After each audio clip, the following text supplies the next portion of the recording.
J'espère qu'il y a le réseau. Bonjour à tous, rebonjour. Aujourd'hui, on va parler ensemble de la paracha de cette semaine, la paracha Vayera. C'est quoi la paracha Vayera?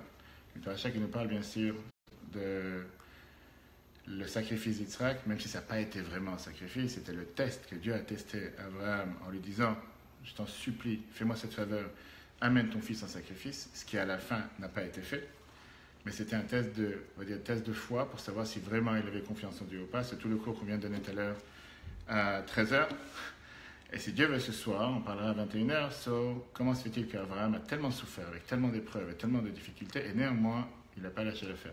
Néanmoins, il était toujours croyant. Je ne parle tout à l'heure de quelqu'un d'autre. Combien de gens, parfois, dans la vie, passent des épreuves, et à la fin, ça arrive un moment où ils craquent. Ils n'arrivent pas, c'est trop difficile. On ne peut pas les juger, on n'est pas là pour les juger, on n'est pas là pour dire si c'est normal, pas normal. Mais de l'autre côté, quand on voit quelqu'un comme Abraham, qui a tellement subi, qui a tellement souffert, et néanmoins, c'était celui qui était là en tant que père du monothéisme, à montrer comme quoi il y a un Dieu sur terre et qu'il faut avoir confiance. C'est celui qui a propagé cette foi dans le monde entier. Aujourd'hui, on va voir un point de détail apparemment, mais c'est aussi intéressant, et pourquoi je dis ça apparemment plus pour les femmes que pour les hommes, même si c'est pour tout le monde, avoir des invités à la maison. La paracha de cette semaine, la paracha qui nous donne la mitzvah, même si les mitzvahs on les a reçus après avoir reçu la Torah, la mitzvah d'avoir des invités. D'où on apprend ça? D'Abraham. Abraham, rappelons rapidement, il est né en 1948. En 2023, Dieu lui a donné l'ordre, quitte ton pays natal, quitte l'endroit où tu es né, quitte tes habitudes et va vers la terre que je te montrerai sans lui dire vraiment où. Après, il a découvert que c'était Israël, etc. Ça, c'était la semaine dernière. Il a fait la circoncision et malheureusement, il se rencontrait, Dieu, il savait qu'il venait de se circoncire à l'âge de 99 ans, ce qui n'est pas facile. Et donc Dieu il a décidé de ne pas le déranger, il n'y a plus d'invités sur terre. On sait qu'Abraham, c'est quelqu'un qui a adoré avoir des invités, c'est quelqu'un que sa maison était ouverte de 4 portes, qu'il avait l'habitude de voir les gens qui venaient du désert, mais que chacun rentrait, buvait, mangeait sans rien demander à qui que ce soit. La seule chose qu'il leur demandait, sois prêt à remercier le bon Dieu qui t'a donné de la viande dans le désert, qui t'a donné du vin dans le désert. Et quand les gens ils disaient « je ne suis pas intéressé », Abraham disait « si c'est comme ça, paye la note, 10 fois plus cher ». Pourquoi? Qui te pond du vin dans le désert et qui te pond du bœuf, etc. Et les gens, par force ou par choix, ça c'est un autre débat, c'est pas le cours d'aujourd'hui, ils avaient le devoir de remercier le bon Dieu. Alors que Abraham a été circoncis, 3e jour après sa circoncision, Dieu ne voulait pas le déranger. Il a fait en sorte qu'il y ait un soleil de plomb qui sort pour faire en sorte que les gens ne sortent pas de chez eux. Comme dans le désert de là, tu vas savoir. Et voici qu'Abraham, il était très peiné. Il était peiné parce que c'était tout son but, tout son être. La Torah nous dit qu'Abraham, de son vivant, la tribu de miséricorde, de bonté dans le ciel, s'est plaint à Dieu en disant « à cause d'Abraham, je ne peux plus rien faire sur terre ». Parce qu'il est tellement bon et il fait tellement du bien avec tout le monde que... Et donc Dieu l'a envoyé, la Torah nous dit, je traduis les textes, premier verset de la paracha de cette semaine, Dieu il s'est apparu à lui dans les plaines de Mamré, il était assis à la porte de son hôtel, à la porte de sa tente, avec la chaleur du jour, c'est tellement chaud, et il voit 3 hommes qui s'approchent, il court vers eux et il se prosterne par terre. Ça c'est le texte. Qu'est-ce que ça veut dire? Ça nous dit que Dieu il a décidé de lui envoyer 3 anges en forme d'humain pour qu'ils viennent et lui faire croire que voilà, on est venu se faire inviter chez toi et comme ça on va manger chez toi à la maison, etc. etc. Parce qu'ils ont eu de la peine pour lui. Dieu il a dit c'est pas normal, il se sent mal à l'aise, etc. La Torah nous décrit après le menu. Le plus grand repas gastronomique qui a pu exister à l'époque dans le désert. Même aujourd'hui, je ne sais pas si quelqu'un a fait un tel repas quand il a des invités chez lui à la maison. Tu connais un peu la paracha? Tu as lu le début de la paracha? La paracha nous raconte au début comme quoi il a donné 3 langues. Alors c'est pas qu'il y a un bœuf à 3 langues. Il a dû prendre 3 bœufs pour leur donner juste la langue qui à l'époque, je ne sais pas si aujourd'hui je ne me connais pas dans la viande, est-ce que la langue c'est vraiment la partie la plus importante? 3 langues pour donner aux invités. Et il leur a préparé un repas lacté. Et il a attendu entre le lait et la viande. Il a tout fait de manière toute près. Et c'était vraiment, quand tu réfléchis, les circonstances et la situation dans lesquelles la personne se trouve. Aujourd'hui, tu dis, tu fais un coup de téléphone, tu as une livraison qui arrive juste en dessous. Et avec ça, les gens, quand ils ont des invités entre nous parlant, pas forcément qu'ils vont se casser la tête à aller chercher les meilleures choses. Des fois, surtout quand c'est un invité imprévu, là, c'est pas quelqu'un qui l'attendait. Il va sortir ce qu'il a dans le frigidaire, ce qu'il a fait d'hier, ce qu'il a fait avant-hier, il va faire quelque chose de rapide, il va pas commencer. Et là, Abraham, il s'est dit, attendez, vous êtes là, on va tout préparer de A à Z, tout frais, comme un grand chef cuisinier, et il ne voulait même pas envoyer des autres personnes pour le faire. La Torah nous raconte dans tous les petits détails. C'est lui qui s'est dit, je vais aller, je vais ramasser, je vais cuire. Et ça a pris du temps. Le pire, encore une fois, entre nous, personne ne connaît la vérité, ils n'ont pas mangé.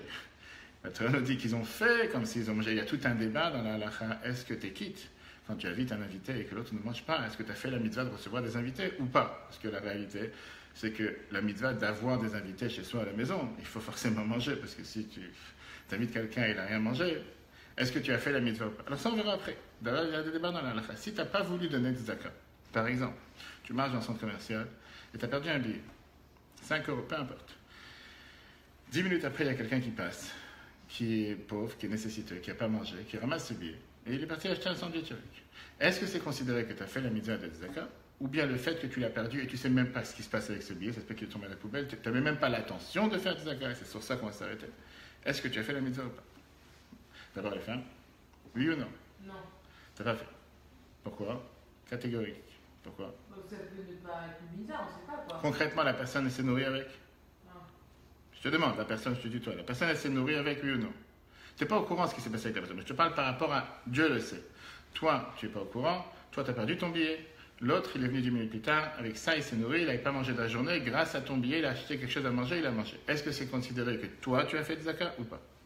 Tu as dit non. Moi, je dis mitzvah. D'accord. Imaginons qu'il n'y a pas eu d'action, il n'y a pas eu de décision. Il n'y a pas eu de décision. Il n'y a pas eu de décision personnelle de faire l'action. C'est-à-dire, il n'a pas eu l'intention de faire. Il n'a pas eu l'intention de Même faire. si c'est une intention, c'est quelque chose qu'il a perdu. C'est pas, il a pris, il a dit voilà, je vais donner celui qui passe, il le ramasse. Il a perdu. Il n'a Donc. même pas eu la kavana ou la marshava de faire. Donc, comme il n'a pas eu de volonté de vouloir le faire, c'est considéré qu'il n'a pas fait. Moi, je dirais non. Mais- D'accord. Donc, on a deux noms contre la halakha. On va voir après. On va voir après. C'est pas si simple que ça. On va voir après. D'accord.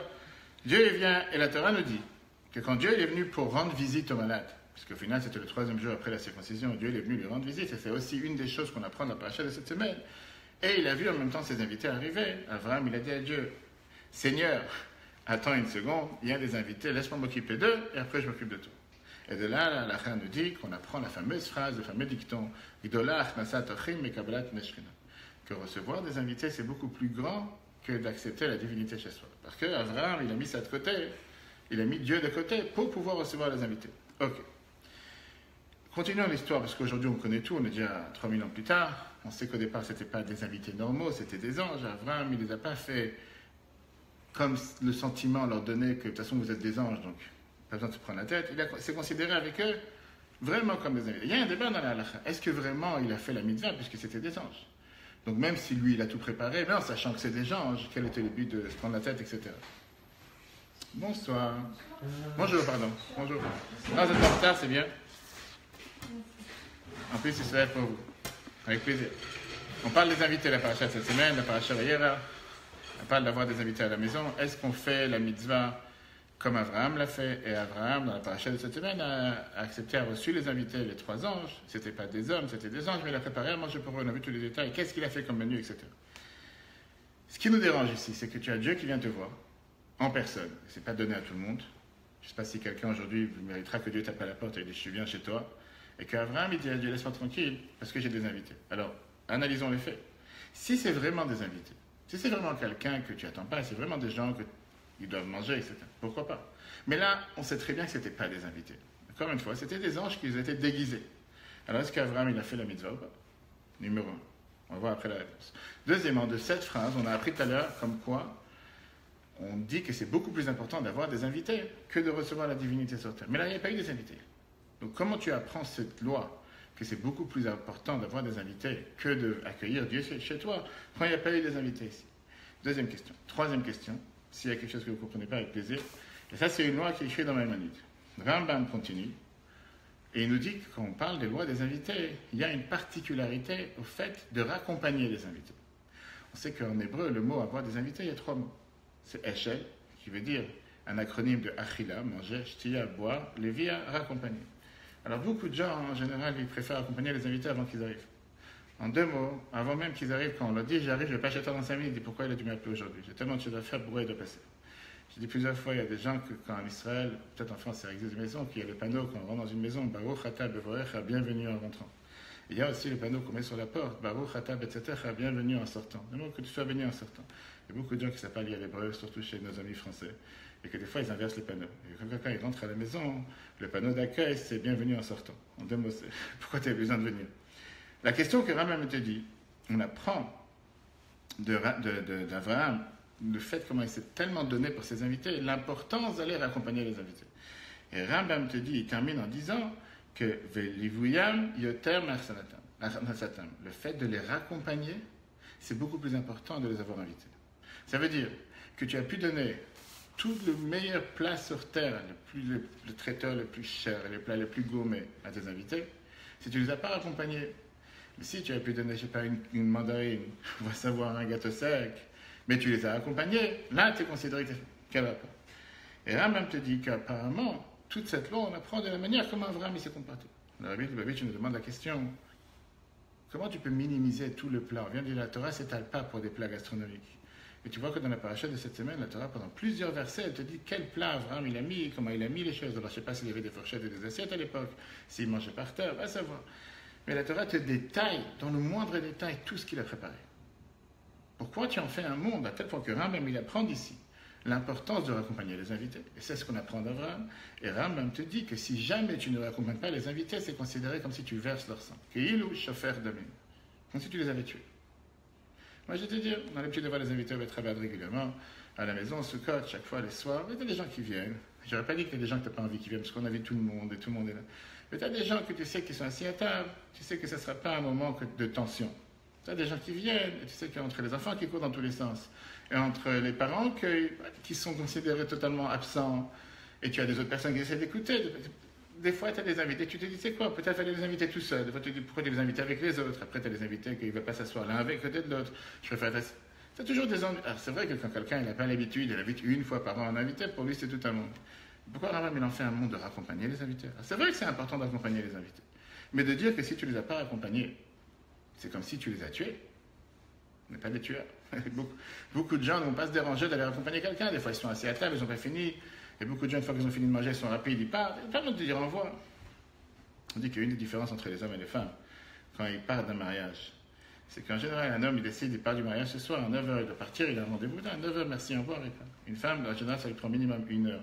Parce qu'il faut qu'elle dise au revoir à tout le monde, au revoir à la Kala, au revoir à ses amis, au revoir aux copines, il faut revenir, il faut repartir. Il faut se sentir obligé de saluer et de raccompagner tout le monde. Un homme, en général, il n'est pas tellement social. C'est une des qualités que Dieu a données aux femmes, qu'il n'a pas données aux hommes. Mes excuses. Revenons au débat d'aujourd'hui. Et le débat, il est quand tu aides quelqu'un d'autre, dans n'importe quel domaine, parce que c'est ce que Rambam veut nous apprendre, ce n'est pas forcément par rapport aux invités. Il y a 2 détails. Il y a le fait, je lis le texte que Rambam nous dit, le fait que mon ami a été aidé grâce à moi. En 2 mots, il n'avait pas à manger, je lui ai donné à manger. Donc le fait que je lui ai donné à manger, maintenant il n'a plus faim. Deuxièmement, il y a ce que moi j'ai fait envers lui. Que moi, j'ai agi en bonté envers lui. Il y a ce que lui, il a reçu, et il y a ce que moi j'ai fait envers lui. 2 choses. Ces 2 détails, on les retrouve dans ce qui est la mitzvah d'avoir des invités. Pourquoi? Quand tu as un invité chez toi à la maison, il a mangé, il est rassasié. À part si tu l'as invité pour voir un film, mais en général, il a mangé, il a rassasié. Et deuxièmement, moi j'ai agi avec bonté envers lui. J'ai fait du chesed envers lui. Et donc lui, il ressent cette bonté que moi j'ai fait envers 2 composants. Dans tous les autres composants, dans n'importe quelle autre mitzvah que Dieu nous a donné, ce qu'on appelle en général la catégorie des mitzvot, ben adam la chavero, entre un humain et un autre humain, on ne parle pas des milliers d'eux, du grand groupe de commandements. Il y a les commandements qu'on fait envers Dieu et les commandements qu'on fait envers l'autre. Ce qu'on fait envers l'humain, en général, le plus important, c'est la conséquence. C'est par rapport à la question qu'on a demandé tout à l'heure. La conséquence qui veut dire, quel bienfait a reçu l'autre grâce à ce que j'ai fait, volontairement ou involontairement. Par rapport à lui, la note finale, c'est qu'est-ce que lui, il a reçu comme aide. Bien sûr qu'il y a des manières de faire. On ne rentre pas dans les détails, Rambam nous donne différentes manières comment faire la tzedaka, différents 8 niveaux. Mais au final, ce que moi j'ai fait et comment je l'ai fait, ça a moins d'importance. Bien sûr que c'est beaucoup mieux de le faire avec joie, beaucoup mieux de le faire avec enthousiasme. Bonjour. Bonjour. Clara, il y a M. Fofana. Beaucoup... il n'y a pas de souci, c'est les aléas du direct, comme on dit. C'est les aléas du direct. Beaucoup plus... l'essentiel, c'est ce que l'autre il a reçu. À tel point, et là je reviens à ce que dit la Gemara nous raconte dans Baba Metzia, page 58. Si j'ai perdu une pièce ou un billet et qu'un pauvre l'a trouvé, malgré que j'avais aucune intention de faire du bien envers lui, et moi je l'ai perdu sans m'en rendre compte, c'est une fois que je suis arrivé à la maison ce soir que je me suis rendu compte que je l'ai perdu, et ça se peut même que je regrette l'avoir perdu. Ça veut dire que je suis vraiment dégoûté parce que c'était le billet que j'avais, je devais l'avoir.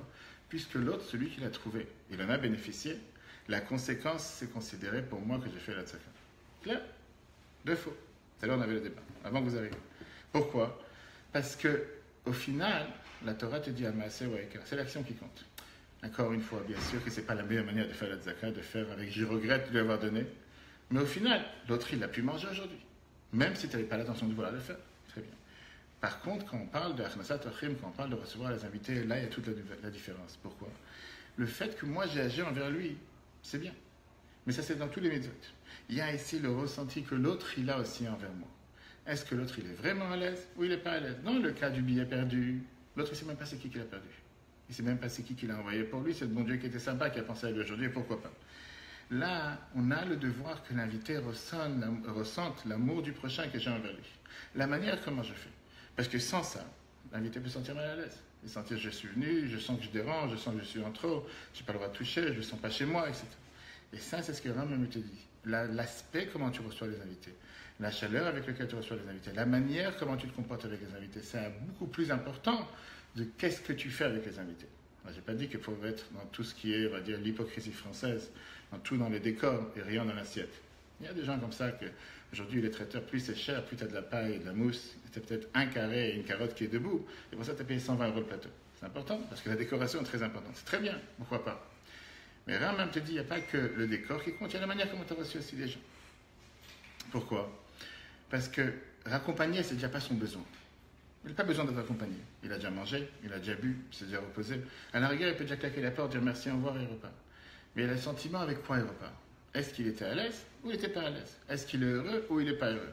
Quand je le raccompagne, qu'est-ce que je montre avec ça? Que je suis tellement content qu'il est venu et je suis tellement content qu'il était en ma compagnie que j'attends qu'il revienne encore une fois. Alors comme j'ai dit tout à l'heure, il y a des gens qui raccompagnent pour s'assurer qu'ils ne reviennent plus.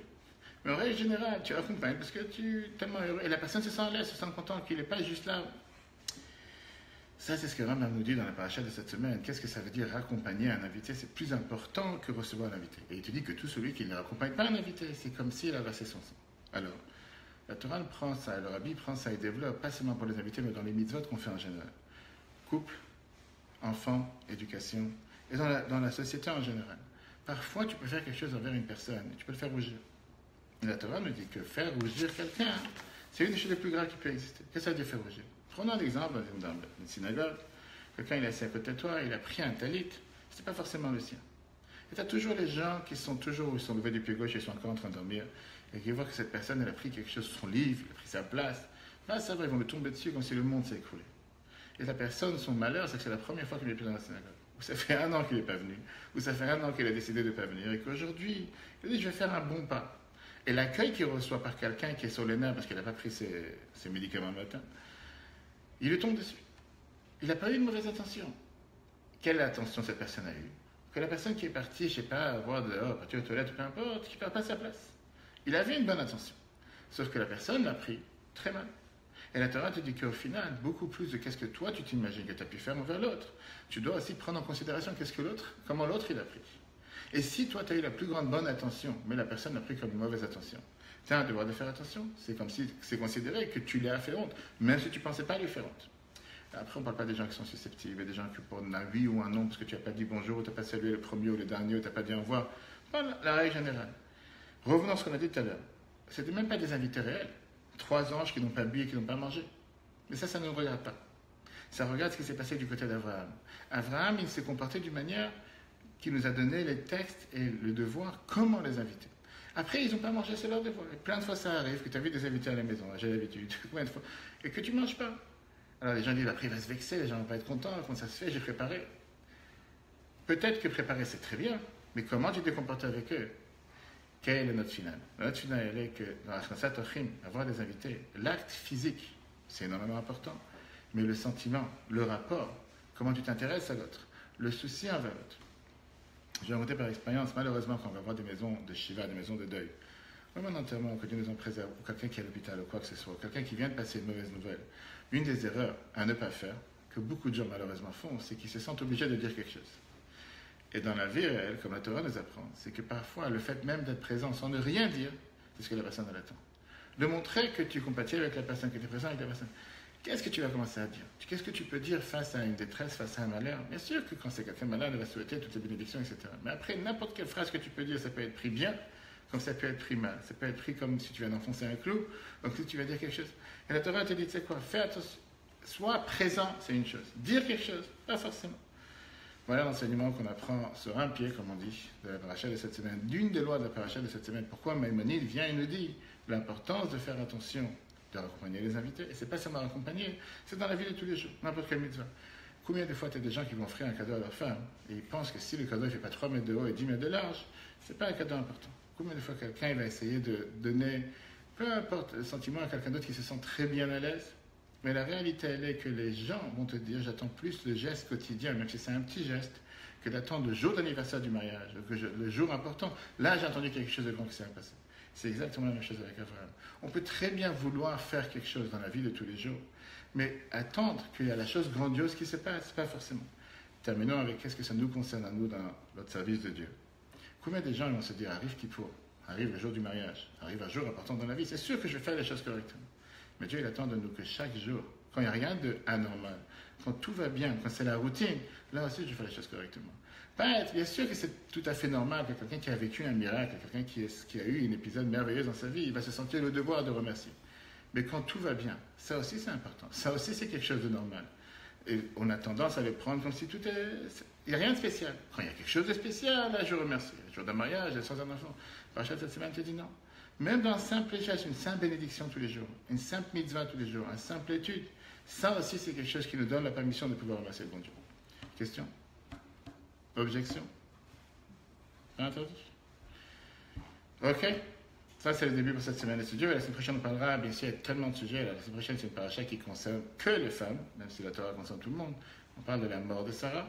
Et néanmoins, c'est la paracha qui s'appelle la vie de Sarah. Et il y a tellement d'explications intéressantes, je veux dire, sur le fait qu'on dit que les bougies de Sarah brûlaient dans sa tente d'un vendredi à un autre vendredi, qu'il y avait 3 miracles qui sont passés avec Sarah, et ça s'est reproduit avec Rivka, ce qui ne s'est pas passé avec Abraham et Yitzhak. Quel était le mérite des matriarches du peuple juif, et pourquoi néanmoins ils devaient tous subir et souffrir en étant toutes stériles, comme la Torah nous raconte, et tous ils devaient prier durement pour pouvoir avoir des enfants. Ça, c'est déjà le sujet de la semaine prochaine. On va fermer une très bonne journée. Je rappelle à tout le monde, 21h ce soir. Ce soir, on va parler sur comment c'est-il qu'Abraham a tellement souffert, et néanmoins, il n'a pas lâché l'affaire. Il a tellement souffert avec 10 épreuves. Il avait toutes les raisons possibles sur terre pour dire, jusqu'à là, j'y crois plus.